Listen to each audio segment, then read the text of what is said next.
I'm Rebecca Thomas with your 7 on 7 update, and here's what we're tracking tonight. With most of Central Texas under a winter weather warning, TxDOT has been pre-treating the road since Sunday using close to 20 brine trucks. They're focusing on main corridors, including I-35. The liquid pre-treatment can help prevent ice from forming. When TxDOT gets reports of ice on the road, they can send crews to salt those roads to melt the ice. TxDOT recommends you stay off the roads if you can for safety reasons and to keep them clear for TxDOT and emergency crews.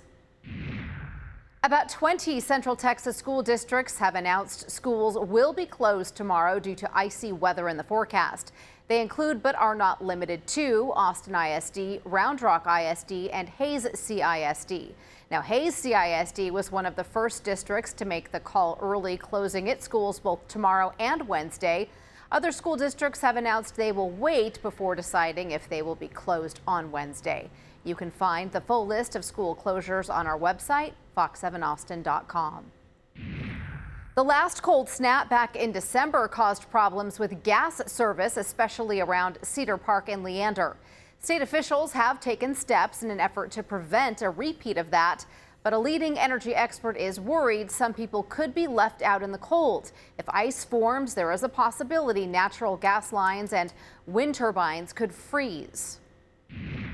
Hundreds of flights across the country are being canceled due to freezing weather. Much of the impact is in North Texas at Dallas-Fort Worth and Dallas-Love Field. American Airlines has nearly 200 flights canceled at DFW, and more than 200 Southwest flights were canceled at Dallas-Love Field. In Austin, Southwest has canceled more than 60 flights.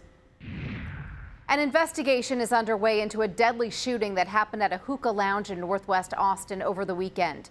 Jarrell ISD student and football player Braden Boylard was killed at the Moon Palace Hookah Lounge. 4 other people were critically injured. The shooting happened just after 10 o'clock on Saturday night. Austin police have identified a person of interest who they say had a prior history with one of the victims. The chairman of the Texas Legislative Black Caucus is responding to the Memphis police beating case. Caucus Chairman Ron Reynolds says the death of Tyree Nichols in Tennessee is an example of a cycle of violence that has lasted for too long. Today, Reynolds renewed a call for more police reform in Texas. In 2021, state lawmakers did approve part of what was known as the George Floyd Act.